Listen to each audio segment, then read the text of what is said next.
Okay, we have a quorum. Why don't we go ahead and get started and get things rolling here? Any citizen comments? No citizen, sir. All right. Let's take a look at the minutes from the last meeting. You don't have, I assume has had a chance to read them over. Any comments, corrections? Motion to approve? So moved. Okay, moved and seconded. All in favor, say aye. Aye. Aye. All right. That's it. All right. Well, a couple of things. One, I think I sent you guys to the list of the tasks and responsibilities for the board. Why don't we just go ahead and deal with that? We just need to make sure we're all on board with that. And if you guys have any comments, additions or corrections to that. This is really just a document to help the commissioners with working to create the transition to the new board so that they have and hopefully incorporated everything that we do into the new structure, right? So any comments, questions? Sort of not one that necessarily changes the wording of it at all, but just curious, on bullet point 3 for, advising and encouraging nominations of, resources to the NRHP. Do you think in long term there would be, sort of movement to enlarge the historic district as we have it? We've had some discussions of that. Part of the issue, of course, is the expense of Right. doing something like that. But is certainly a possibility. So it has been discussed from time to time. I think at this time period of sort of transitioning with the boards, it's, probably not gonna go anywhere right away. Right. But there are folks who have sometimes asked about that, who aren't in the district, would we ever consider doing that? We would consider it. We're always telling the commissioners, the district is just, boundaries are arbitrary. They're not, set in stone, and so they can always be changed. And enlarged. Sorry, folks, I got cornered by the manager in the hallway. The manager wants to talk to me. Oh, yes, right. I was so sorry. I wasn't here physically. So that's why there's something in there about that, just as one of the types of things that we may do or have done. I mean, this list is supposed to, it's hopefully encompasses, things that maybe we're not doing right now, but have done in the past and would likely do in take care of in the future. Like I say, it's not something set in stone, but it's more of a guiding document to help with the commissioners to understand what it is we really do.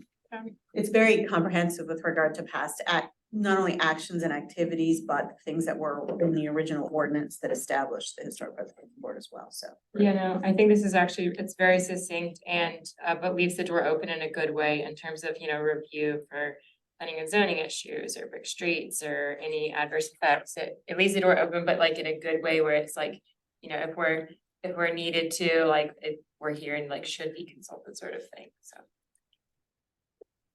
So. Any other comments, suggestions? So basically, we're all in approval. We can send this forward. Let's say yes. I think so.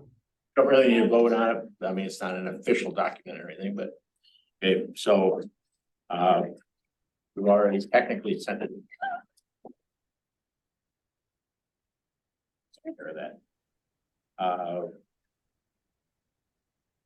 The only other things I have will come up under some of our other reports, so that's all I have for now. Indy, are you ready with the? Thank you.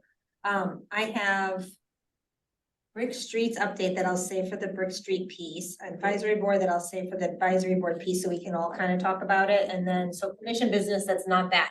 We passed a sidewalk policy. It's not perfect. But it is a step. In 2013, there was the first sidewalk policy put into place that was intended to help residents put sidewalks in. They'll want residents. Right now, if you want a sidewalk, you can put a sidewalk in, you just need to permit it and pay for it.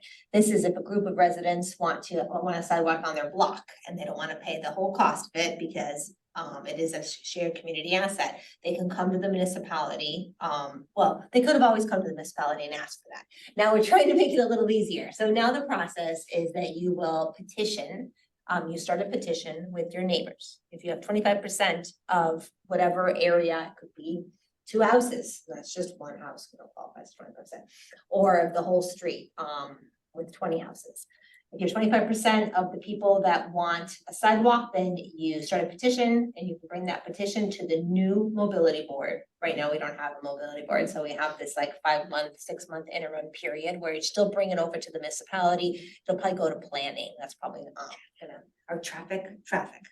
Okay, and then Ian said that he'll help work with it and kind of keep track of petitions and start the process on the background.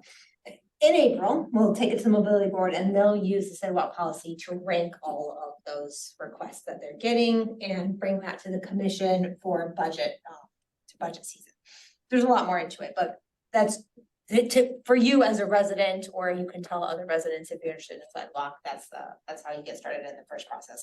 There is a cost sharing with that, and right now we're asking residents to pay approximately 10% of the sidewalk installation process cost, which is a couple $100 depending on how much frontage you have of that sidewalk right now. We might tweak that a little bit so it's a little more straightforward, but that's what the past policy says right now. Questions? So how does that get advertised to the general public? We probably won't do a mass push until the mobility board is in place in April and they're ready to receive those requests. So right now, if people are coming to us, we're giving them the petition forms and kind of walking them through what they can get started in the process, but we're not gonna push it. It was in the magazine last month, and we're currently working on a page on the website, so the 6 streets that were laid out by the commission as being the most ones that have received the most requests. The petition will be online and people can jump in and sign that petition online. We're just waiting for some drawings from Gateway right now to put that all together, so. Mindy, can I ask a quick question? Is it just for blocks that have no sidewalk at all? Is that the deal? No, if you have a sidewalk that ends and starts up again, it's not contiguous, you can also request. Okay, and what about sidewalk repair? I remember hearing there was some help for residents with repair. This was years ago. I don't know if that still is. See, the current policy for repair has been the same, hasn't changed, which is if a sidewalk needs to be repaired due to a street tree, municipally owned tree root damage, we will come out and do that. When we will do that, it will be in queue, and sometimes we'll just patch it, and that's kind of quick. If we have to repair the whole block, the whole chunk, it might take a while. If it's normal wear and tear, 20, 30 years, the sidewalk is deemed that it's no longer it's reached the end of its safe, useful life, then it is the homeowner's responsibility to repair that. But that's when the help kind of comes in. So you're responsible for paying for it, but the municipality will do it with their contracted lower negotiated rates when it comes time for us to do that. So we go through the municipality kind of systematically. Engineers assess what sidewalks need to be replaced just due to normal wear and tear maintenance because they're 20, 30 years old. And then we'll leave a note with that homeowner and it says, your choices are you could just have a contractor do it yourself, by this date, or you can use ours, they're coming then, and this is how much it'll cost. That's cool. That's great. That's wonderful. I didn't know what the situation was with that. Thank you for clarifying that. Sure, we try to make it as easy as possible. We know it's pain. Other commission business, budget season is coming, this big busy season. I haven't heard much yet. The manager is still working on finalizing the budget and I won't get it until October, but it is kind of what all the talk is about. Yeah. Couple other key positions open, but I don't want to go on and on and take up anything. Yeah, I'll stop talking.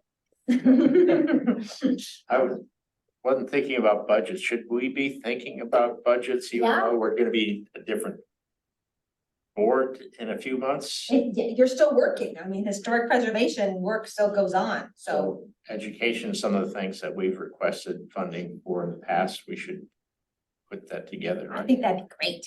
Well, that already had, everything had to be submitted already. There is that $1,500 that's in the budget already. I think the only thing we had was the couple, what was it, $20 or whatever for the melting of the map.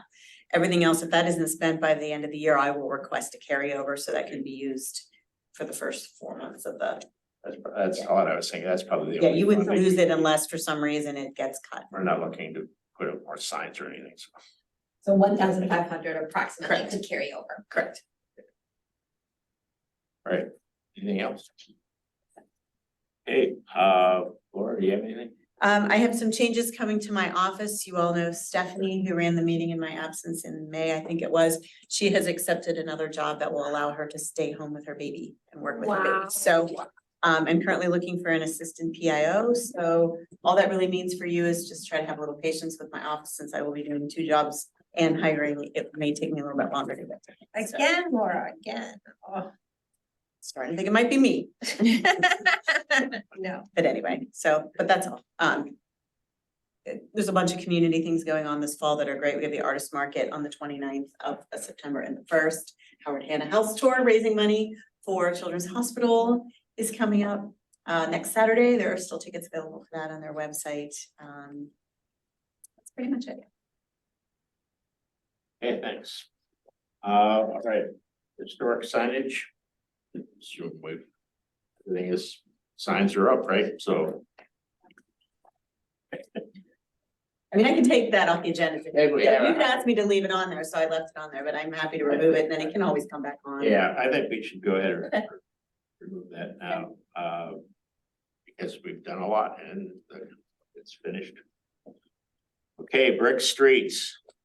Right, I could start here. The big deal is that we passed the policy. So, what was that? 4 years, 3 years? Who dates me? How long have you been 2016. working? Been a long time since I started on the board. So we all get a big clap and the fire board gets a clap and the Carnegie Mellon students that are maybe graduated get accolades for this piece. So what passed was, well, we probably talked about it a bunch, but we decided which we included. We went back and forth on whether or not to include specific streets that are designated as preserved and not as high a priority to be preserved. And we went back to going ahead and do that because if we don't put on in the policy and pass it as an ordinance that these streets are to be preserved, they probably won't.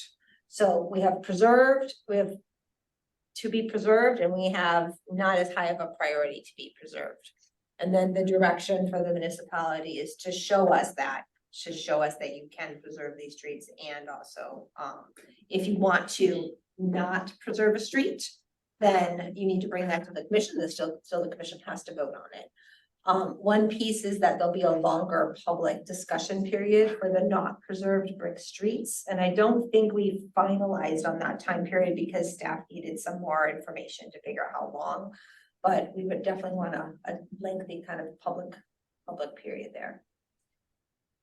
In the wording of this, I didn't see anything about any kind of public comment of period or In in there. the public, it's not in there. Spelled out. That was one of my main concerns because one of the things that started this whole brouhaha was so the lack of transparency and communicating with the public, particularly the people who own those streets, that they were losing their brick street and they didn't know it until it was a done deal. If you look on there, it calls for written communication sent to the residents before it's voted on. But now it's a written communication is not until there is an award of a contract. Which is, that's the way it used to be. You The know, way it used to be, the contractor. but still, that's contacted. Now amazing. there should There's be- still, that's a little concerned with that wording because it's still a done deal. Basically, you're saying, well, we've let a contract, you know, obviously, at that point, you're not removing, going back on that because you're reneging on the contract. You're basically said, we're telling you, you're losing your street. Period. At that point, right? I mean, there's no, And that was their concern, was that there was no process, they didn't know this was going on. I mean, if that's gonna be the wording, the way the policy is gonna operate, is we're not letting people know until it's already a done deal. There should be an opportunity or a period in which they should know this is coming, or even a possibility. So that was what we discussed quite a bit. So a couple of years ago, we did a lot, we're discussing that quite a bit, because that's what these citizens were so angry about, was that they never had a chance to get any input or know what was going on ahead of Yeah, they time. didn't get notified until 2 weeks before the work started. They were not, Well, they were even not that, in some notified. cases, they didn't even really understand until the Correct.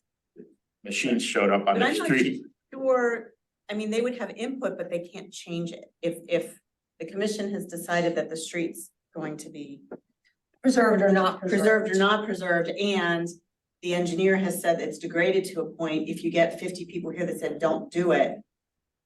I don't know what the expected outcome would be, and I think the concern was that you would be creating an atmosphere where people think they can, other than, I mean, I don't know what they could do to save it at that point.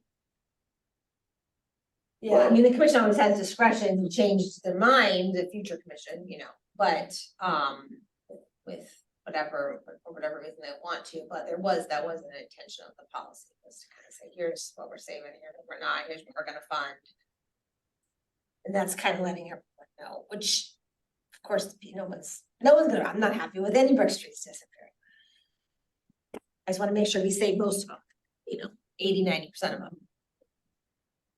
So I got, that's where my concern is still about, well, this, because that was what Upset. to created people, this especially. whole Yeah. thing. I mean, we've made a lot of progress. This is great to actually have something down, and Right. that does actually say, yes, we are gonna do something about preserving streets. We're gonna try to preserve them, but this whole, not having public comment anywhere in the whole process or in the policy, and that's, as I read it, that's what I was seeing. And when it comes to historic preservation, that's the only, that's an important part of historic preservation. There aren't any real hard and fast clubs you can make people preserve things or do anything with. It's just public sentiment and comment and getting them involved. And so I guess I'm still a little concerned about who's making these decisions. When is historic preservation really being considered? When is the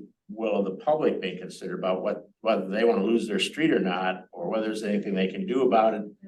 If we wait till last minute, yes, clearly if you wait until the decision's made, hey, we gotta do something about the street, replace it or whatever.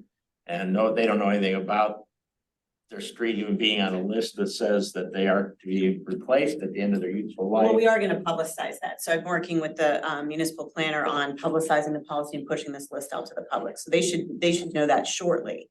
That if it comes up, it would be slated for replacement with asphalt or brick.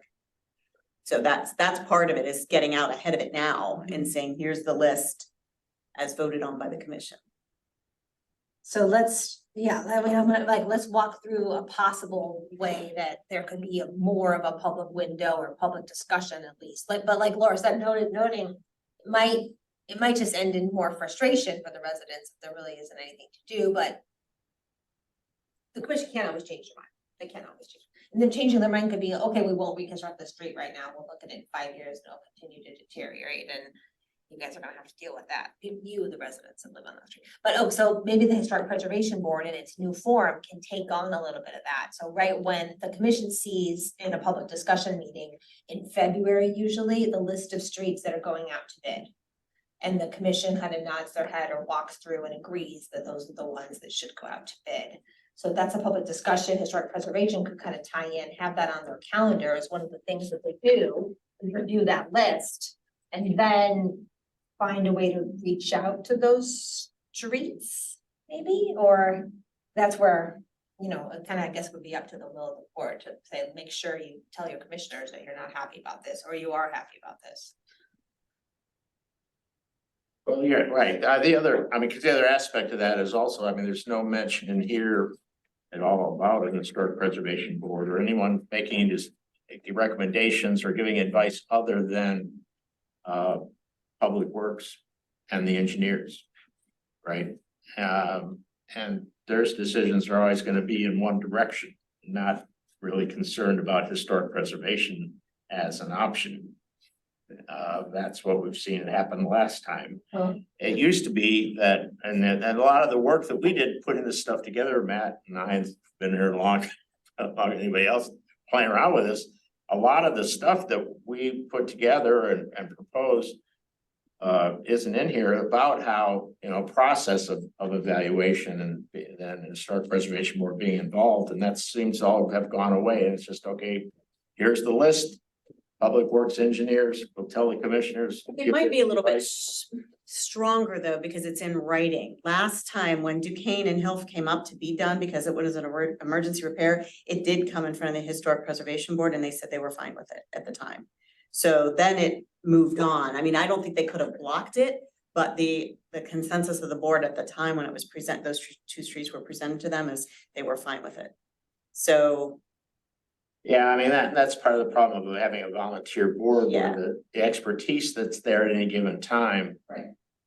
Is gonna change, and so That's people exactly. who were on the board at that so time. that's why putting it in They writing. made that decision, it wasn't in the, directly in the historic district, so they said, okay, it's fine, Right, and yeah, and that's exactly the concern, the parts that you're talking about where the board has more say over how to manage this, like is the board really gonna wanna be able to have the bandwidth to take that on, be willing to take that on, be qualified to take that on, it's a bunch of, volunteers that ebb and flow. So instead taking the information from the board and then trying to come up with a list of streets based on the criteria of things that you guys advise is, I feel like the best we can do for future generations, because I won't be here forever, you guys won't be here in this position forever. Trying to codify preservation as much as possible. that's that's the positive aspect. Yeah. We have finally codified preservation of these streets, which they were ignored for 100 years. Yeah. And that's, that's the positive thing, and I don't want to take away from that. It's just, when I'm reading through this, I'm thinking, wait a minute, where's the public comment? Where's the discussion about how this is gonna happen and when it's gonna happen, particularly because there's clauses in there that says, and we can ignore all this and just do what we want anyway. Yeah. Well, the lawyers are always gonna say that has to go in there, because if it's just street gets washed away and the ambulances can't get to a street, they're gonna do whatever they can to preserve the safety of the residents on that street. So that clause is more just because, I mean, when you think about it, Duquesne wasn't even on the list, wasn't anywhere near the list. We had that catastrophic storm in June of 2018, which washed the base layer away. And that's why it jumped ahead of all of the other streets, even that were being considered at the time. So there's always gonna be an emergency, because if you held the municipality to a policy that is, we're never ever gonna do this, then you might have homes that are not reachable. So they can't do that. So I don't think the intent is to ignore it on a regular basis. It's to provide for that emergency need. Right, but that's what the residents on Duquesne were arguing, that how much of an emergency really, was it really an emergency? They required us to lose our brick street totally. And there was no discussion about it or anything like that. And so that was my concern. We still haven't resolved that issue. We wouldn't, in a similar situation, the same thing's gonna happen all over again. Potentially. Yeah. I mean, I would like to assume if the street that is up for emergency repair is on our preservation list, then the default way to look at repairing it's gonna be brick now, and then the rest is gonna have to be a big discussion. That's a vote to override the policy. Except the wording of this is it doesn't have to be brick, even no matter what list it's on.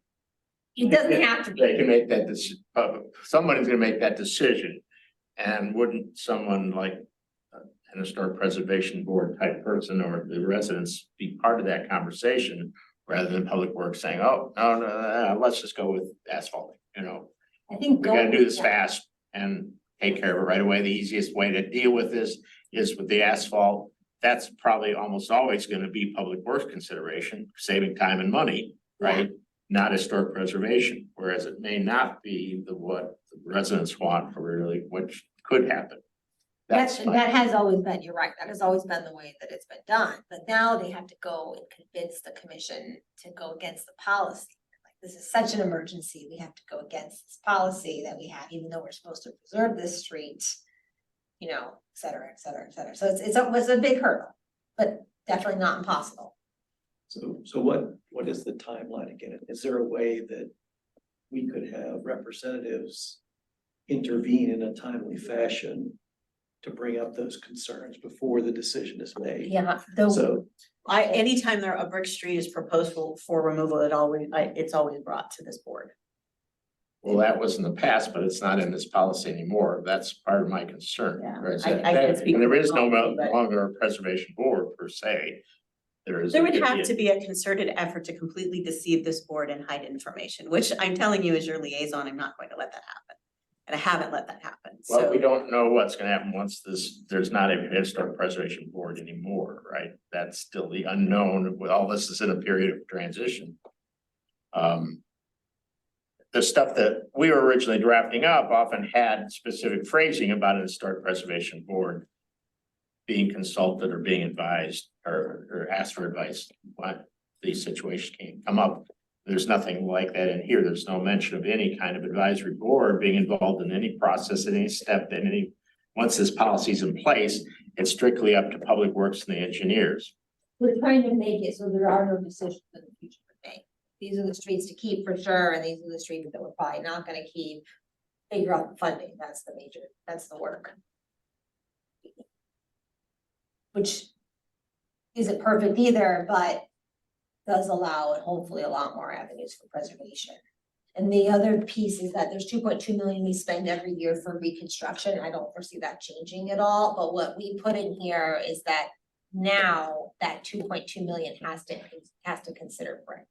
Before brick didn't have access, brick reconstruction didn't have access to the 2.2 million. It was just defined as asphalt only pulled up through construction. And now we have access, brick has access to the 2.2. The commission have asked and been told that we will now have those conversations all together, where that 2.2 goes. And we've given just clear direction that we want to see brick as a reconstruction option soon. Yes, I agree. I mean, that's all positive. I mean, that's the strength. That's the point of the This is policy. main point, right? Yeah, Is that we finally have something like that, right, which we didn't have at all before. yeah. I'm just a little bit concerned about lack of mention in in this policy about that process that involves any kind of historic preservation consideration any longer. And I mean, I hear that there's understandably not a lot of trust about what's gonna happen in the future, because you might not be on the board, I might not be in this commission, and it's a different board altogether with different people, and like you said, the general trend has been to save money and to not preserve Brick Street, so I understand, I just don't see what that would be, like, what exactly would we write into the policy that would get you what you want? Well, an element, statement in the process, it only mentions Public Works and the engineers, but it doesn't mention preservation as having any say or input. It's only the opinion of the engineers and Public Works, and their opinion tends to be strict, lean more towards specifically time and money, and not be concerned about the historic character. And Yeah. so that's where historic preservation loses, when that's the only consulting going on. That's the only information the commissioners are getting is strictly from Public Works and the engineers about what's gonna happen with Brick Streets, no matter what list it's on. So And would you just add in something like that wherever the new name of the new Mhm. board is, that they should also be part of that group that is considered at least for safety? Yeah, Carolyn is raising her hand. Oh. I'm sorry, I have to leave, everyone. I told Laura ahead of time I had to leave at 5:30. This is such a good discussion, though. I don't want to leave, but I have to. I'm sorry, I have to be some. I'll look at well, I don't know. I'll figure it out. I'll call Phil later or something. okay. Okay, bye. Yeah, so you were saying. So just, I feel like the best option to like sort of meet that need that you're saying with the structure of the new board would be to sort of include whatever the name of the resiliency board or whatever it's going to be, that they are part of like the discussion or consideration or whatever the phrasing is in there, along with Public Works, because if it's coming to those people before going to the commission, could it not also come to us before the commission, as us as in our, whoever's in the resiliency board position, do you know what I mean? Just, I don't know, So let's see, so Gateway comes up with a list of streets. They probably go through Public Works on it. Probably have a discussion with Public Works and then they bring it to the commission in a public discussion every year. That's all, I'm just trying to think through it. Like, that's the current, that's the current. Does the public discussion meeting, is that the same meeting at which a vote is taken? Yes, decisions are made. If it's like, if it could be brought beforehand, like, I don't know, like, we can necessarily tell Public Works to give something to us, but you know what I mean? Like, if it was, you know, instead like a discussion meeting and then there's a voting meeting later, you know what I mean? I'm not trying to change the commission's schedule, but you know what I mean? Like, it would allow for some time for there to be like a guaranteed consideration of this, and you're also Yeah, there saying there's is. no way that it's not gonna get through. Well, there's a discussion meeting at which the Gateway presents the list to the public. And I wanna say that's in We March. tried for February, because they wanna get. Well, I this think out you in get it March. sooner than it gets Okay. released to the public. So that's Then before. in it's voted on. March, it's released to the public at the discussion session and then it's voted on in the April voting Oh, so meeting. there is opportunity. Correct. And whenever those streets are listed, I always send an alert out, is your street on the list to be reconstructed this year, see it here. So there could at least be that memo of, you know, attend to the public discussion. Correct. If as a preservationist or a member of a board or whatever it is, we could at least attend that. To, And give up. And encourage people to read the communications that we're putting out. When we publicize it, read it. You know what I mean? Because if I'm sending an alert and we're putting it on social media, and I try to make it as saucy sounding as possible. Is your street possibly on the list? But again, they've got to click that link and read the list. We can't send out, you know, communication to everybody Right. who potentially could be Okay. on the We don't have list. that Yeah. yet targeted. yet. So, yeah, there is that time. There's always been that time, you know, even when Duquesne was brought up, those conversations were in public. But because it wasn't sent to their home, nobody actually yeah.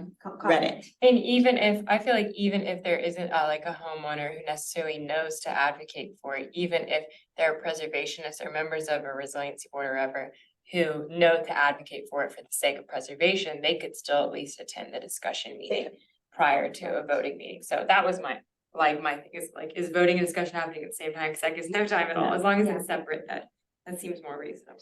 Yeah, we just kind of like give the direction in that one meeting, but that would be very doable to have someone from the new board begin to meeting. Resilient, whatever it's gonna be. The board invited to attend and give comment. And like I said, if I hear at any point between the time that the information is brought out and it's brought to the public that a Brick Street is under conversation, I bring it to this board. So would someone want to draft that language in the policy so that it's like, you know, blessed by the Historic Preservation Board? And then I can request a revision? Or is a verbal policy, like a verbal, you know, instead of a policy, this is our procedure? Okay,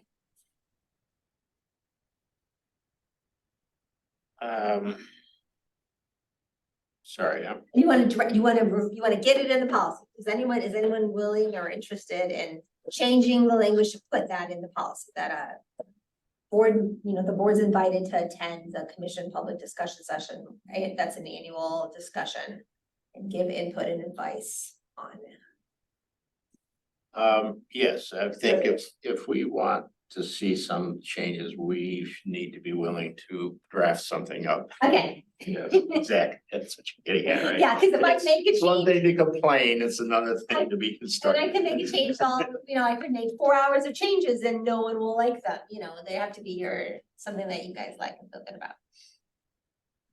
All right, I think, Matt, he's the We'll one, put that he back can't on say no. Yeah, sorry. I've been generally MIA over the last month on account of my father-in-law passed away and we've just been pulled in a lot of different directions. I can draft something up. If I can get this, I'm not sure I received this in Word form. Yeah. Oh, No, it here, was PDF. let me see if I have it. I have a Word version. That'd be great. And I don't need it now, but if you'll forward that to me, I can work with it. Let me make sure, just before I say yes, this is from September. Yeah, this should be the latest. Great, I'm sending it over right now. Thank you.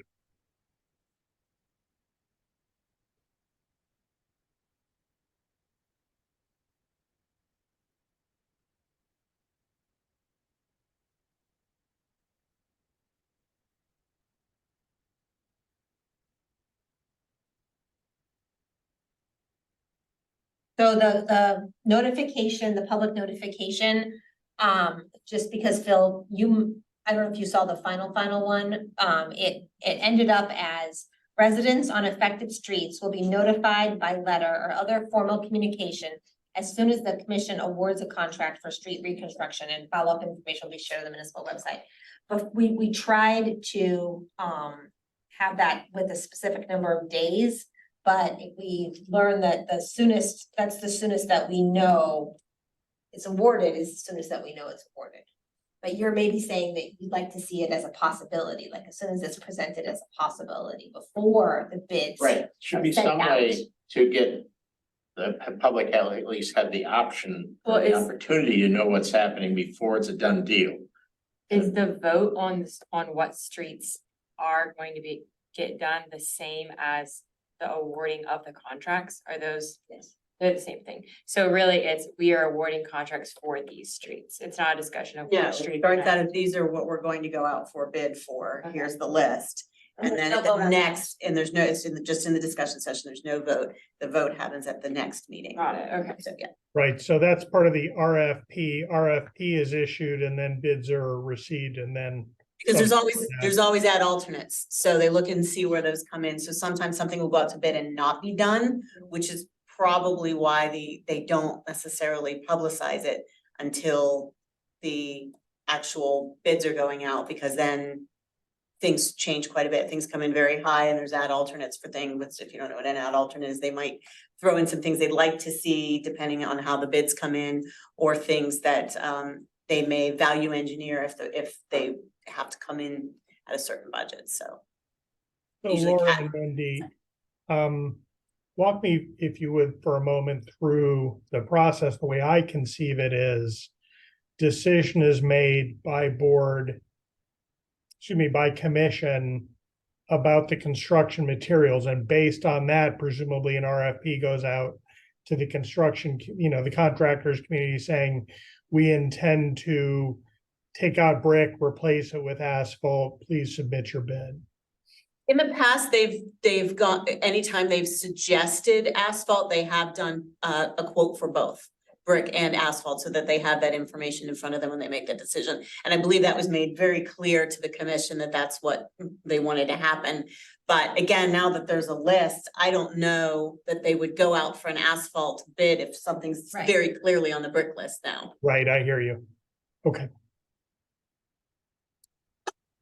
Let me give it some thought about some language and sort of when effectively that notice ought to go to presumably the resiliency board in order to provide, resiliency board an opportunity to advocate and or involve the residents on the street. I guess that's what I'm thinking.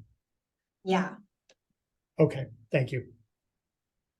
let me know if you don't see that email right now.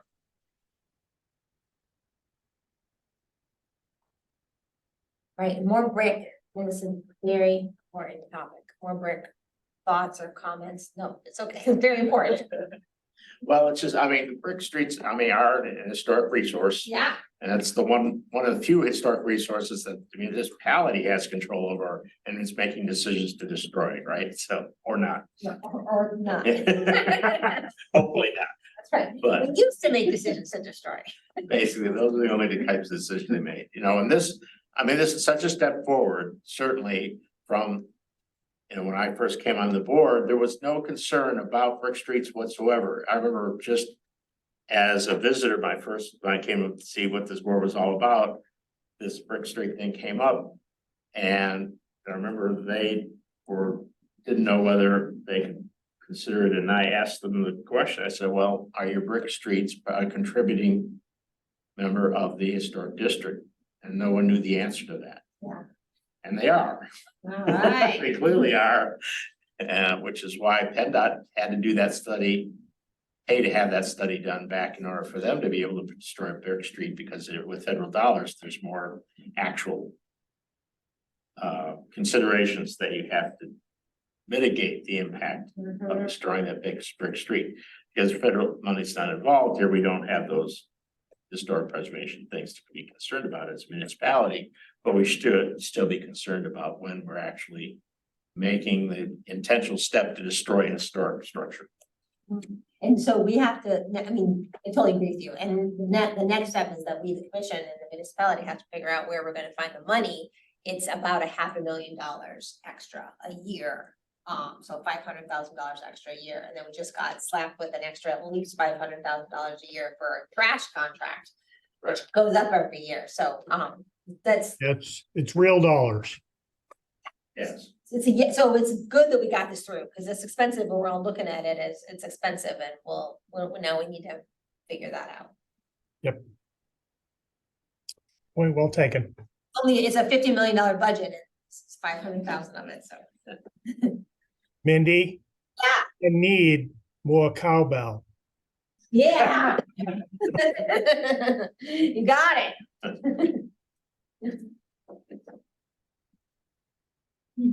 All right, any other comments about Brick Streets? I've had my say. Good job, us and past us. Public education. You got anything? So with the Teresa Duff discussion, I guess we're waiting for Grace to coordinate with the Yes. Historical Society, and I guess, Meeting Wednesday. They're only every other month, so it seems to take a long time to right? get things. So we're looking for them to propose potential dates in November and early December for them to host it. And then once we have that in place, we can coordinate with Teresa, who's already agreed to come. So once that takes place, that can be set in motion. With regards to this old sustainable house, Greg Wharton wanted to talk to his sustainability committee. They met last Thursday. Mary Ellen and I and Greg have not had a chance to talk since they had their meeting, so I don't have any update, but we will try to have a discussion about what Greg found out with the sustainability group. And then we'll put our heads together and sort of start to draft an agenda for the dates that we were looking for. If we can. So I looked at the 6th, 20th of February and the 5th of March. Say that again? 6th and 20th of February and the 5th of March. As the 3 dates. So it's every other week. I believe those are Tuesday nights. And were we able to start looking at continuing ed credit for that if possible? So we elected to simplify things and not have continuing ed credit and primarily focus it on the residents. And so it made things simpler in terms of our advertising and setup and lots of other things. So. So is it 3 sessions? Sorry. Yes, 3 sessions. The library is interested in hosting it. We've talked with them. The sessions are gonna last about an hour and a half and basically go from like 7 to 8:30. And that leaves a half hour to sort of tear things apart before the library closes. And we're talking about maybe having multiple topics and or speakers on each of the nights. So there might be we might have 6 to 9 speakers come and each have like a half-hour presentation about a various topic and cover a lot of different kind of bases, or have fewer, and this could be something that could be repeated another year, and you can delve into more topics. So we should have more to report next meeting, kind of as what we're thinking in terms of speakers and how to organize it. Can I get the dates one more time? You said March 3rd. February 6th and 20th Okay. and March 5th. Now, we talked about having, Patrick Gray to be involved in this. He's the manager of the Howard Hanna Mount Lebanon office, except that today he announced that he's retiring. Yeah, so, I don't know that he'll be gone, by December 31st. So, and I don't know who they will put in that role. But whoever that new manager is, we should definitely have them be part. Or have that office be part of it, just, but they know a lot of people. Good.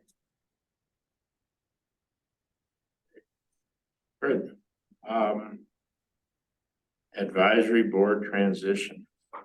Good stuff. You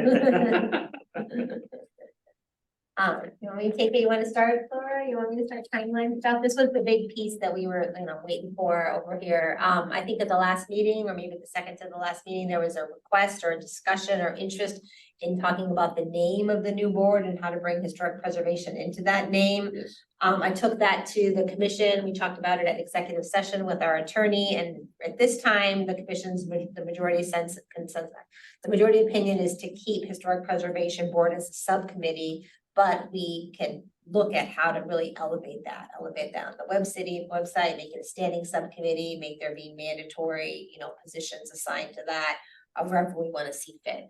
But to not, the name's already kind of a mess, and it's probably gonna likely move to resiliency. So probably not change the name. That's the direction we're going right now. But we talked about standing subcommittee already. All right, we already talked about that at length, and it's not ideal, but it's better than nothing. I think it's kind of what we all feel, like myself included.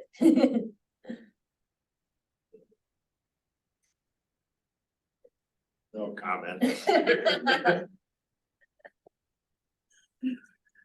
Other than that, though, there's still a lot of stuff, a lot of work to do, so this is super helpful, helpful piece. And did you, I know that they were giving liaisons some things to do, but other than collect this, did you have anything else that you needed to? Nothing yet. check out? Ian's working on the transition plan. The big thing that they're gonna be doing is standardizing everything from the agendas to, you guys, that's terrible, I shouldn't say that. You are all very good at getting back to me, whether you can come to meetings or not, but we have other boards where the board members don't say whether they're coming or not, and sometimes the meetings get canceled at the very last minute. So standardizing when we have to decide if there's a meeting or not, when they can be posted on the website, the Zoom links and things like that. So Ian's working very hard on that transition plan to make sure things are standardized. So that'll be a little bit easier because you won't have this board doing it this way, and when the chairs are chosen, all that sort of stuff. Some boards have the same chair for the duration of their tenure on the board. Some select them every year, some use the vice chair as a kind of a grooming position to take over the chair. Some didn't do that, so I think it'll be a lot easier to have orientation for new board members when everything is standard, clear. And one thing that I'd like to get a little poll on is what start time would be ideal for people. 5, 6, 7, those are the times that are being proposed. 6 or 7 is probably a little easier for people, I'm guessing, but. It would likely be on either a Tuesday, Wednesday, or Thursday. We were going to try to keep Monday and Friday board meeting free, just because people tend to take long weekends and it's harder to get the attendance on those days. So thinking of a Tuesday, Wednesday, or Thursday. Anyone have any major conflicts with either a 5 or a 6 or a 7? I guess I could start there. One thing I feel like if sometimes there are meetings that go really long, and with this being a much larger, at least more interests in terms of larger board, I feel like it could go a lot longer. So having one at 7 could, idea. I don't know, that's just my input. Yeah. I'm also a person who's up extremely early, and I am done with my work for the day at 3:15, so I recognize I have an atypical schedule, so. That's great. I do not have any data on this, but anecdotally speaking, it seems meetings that start at 7 tend to go later Yeah, because people go home first and then come back, and once they come back, they're ready to. they're ready to sit. So. Yeah, I feel like having one at 5 motivates people to get things done because they get hungry because they haven't eaten. That's my thing. That's a fair comment. I think it's a lot easier if there continues to be Zoom access. It will continue to be Zoom. And Yes. if there is, I think that's good flexibility. And to me, that early meeting is completely feasible. Yeah, especially once it gets dark outside too. Like, I don't know, I walk some people drive and stuff, but like, I don't necessarily fancy the idea of going out when it's already pitch black outside. Yeah. 2 hours at a meeting in the cold. Not as appealing as having an earlier one. Okay, so 5 or 6 sounds like both good times. Is there, trying to capture, make sure I'm capturing things. Is 5 preferred to 6 or are they about equal? I like the 5. Okay. 5 o'clock, 5 I think o'clock. 5's better than 6. I mean, either a 5 o'clock meeting or a 7 o'clock meeting. 6 is a little Oh. right there at dinner time. Do I eat before or do I eat after? That's true, I think 5 makes sense. People are my people. Central time. It's also, I think, like with people when they're ending like regular work hours, like if you have, you know, a 9 to 5 or whatever, it's like. Rather than having a break and then having to start again, it's like you just chunk your work together and, you know. Or your duties, whatever you wanna call it, together. I think this board started at 5 o'clock as it used to be later. When the board was made up mostly of retirees and new parents. That seemed to be like the big thing. So the new parents wanted to get home before their kids were down for the night. And then retirees are like, well, I don't have to work, so I'd rather go early and be done than have to come back out Yeah. late at night. Yeah, the 7:30 meetings at Historical Society, when they go, they're like 2 hours, and it's a lot, it's sometimes almost 10 when I'm getting done. This is Yeah, earlier is better. 5 PM is strongly preferred, as folks can come straight from work and then eat dinner after the meeting. 7 PM is strongly not preferred. Is that capturing this okay? Unless the commission. I think that makes sense. I guess, to me, there's a question of whether citizens can get there. Yeah. Maybe that's driven by just how controversial or not controversial the subject matter of the, Yeah. of the new boards would be. So to me, one might try out 5 PM. You might get some citizen pushback on it. But I think that will probably be capable of being accommodated through Zoom or Teams meetings. Yeah. If people are angry, they'll show up. It's a good motivation. My Duquesne Street folks here, it's 5. Hey, let me ask, what is the current timeline for implementing these, the sort of the reconstituted board structure? April 1st. Effective April 1st, so everything dissolves April 1st and new board started first. Great. So making the appointments at the March meeting or earlier We'll be Yeah. making what appointments? to the slots. Oh, but the people commission March filling them, meeting. right. Yes, Okay. yes, that's the target date. So this board's last meeting will be March. Yes, Unless the commission meeting falls. When do commission meetings fall? Or is it- 2nd and 4th Tuesdays. So it would be on the 4th Tuesday, Um, because it could fall before the March. You know what I yeah, mean? that's true. But it wouldn't take place until April 1st, so you. Oh, yeah. So The ordinance doesn't take effect until April 1st. Could happen, you'll have a March meeting no matter what. And then that's.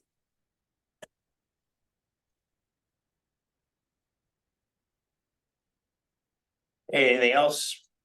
Transition? Thanks, Mindy. Comprehensive plan. Yeah, I did 10 more task meeting and it's moving along. It's gonna be able the public.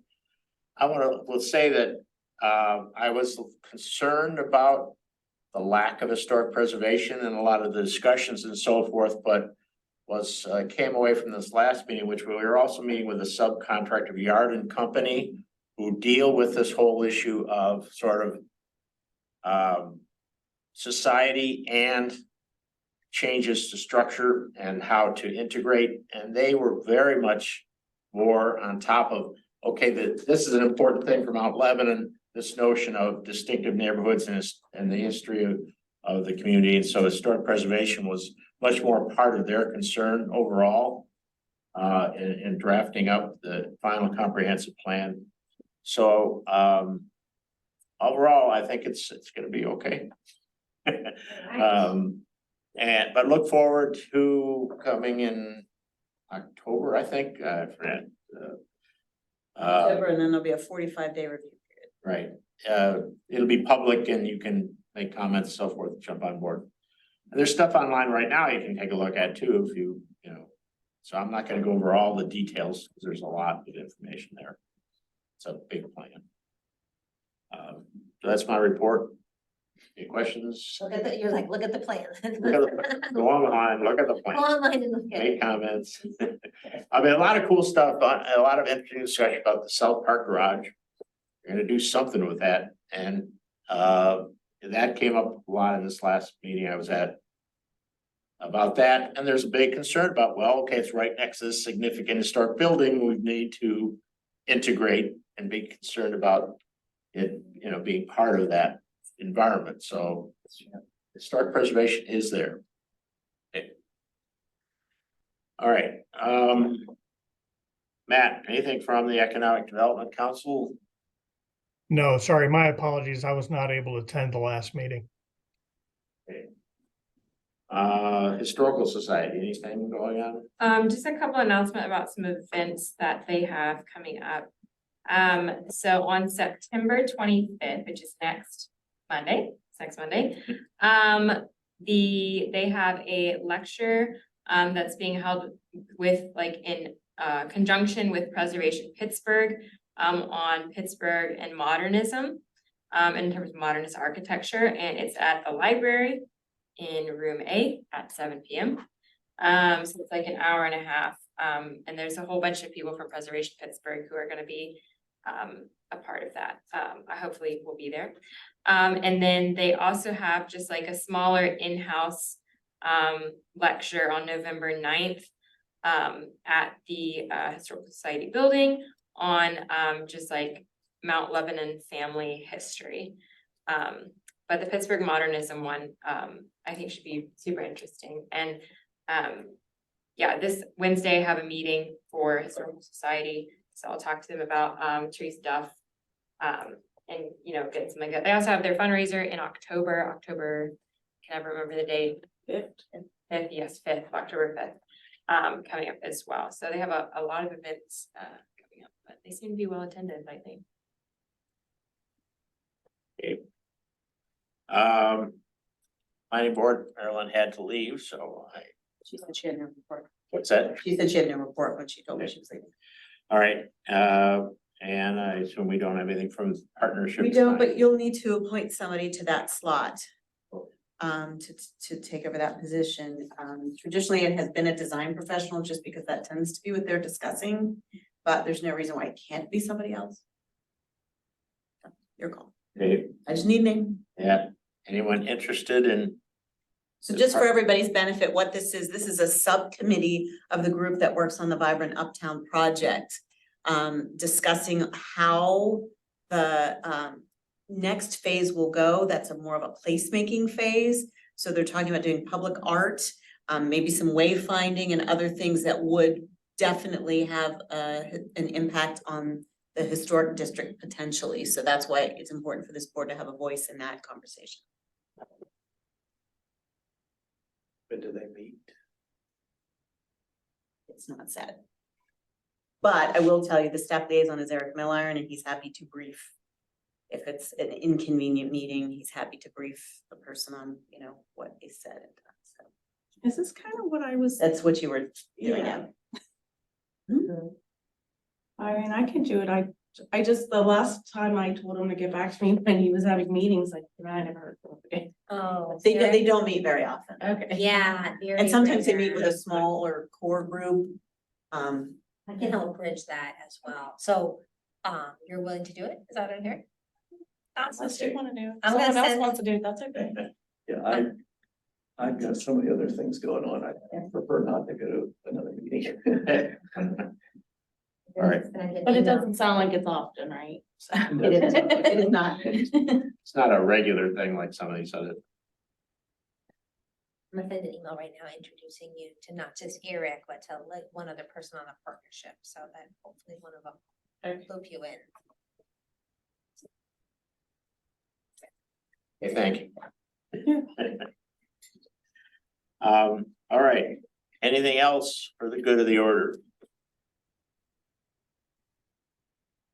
Right on time, 6 o'clock, 1 hour meeting, good. All right. I will accept a motion for adjourn. That's good enough. for me. We are adjourned. Our next meeting will be Monday, October 16th at 5 p.m. So hopefully we'll see you all then. Thank you. Well, thank you. Thanks for coming. Yep.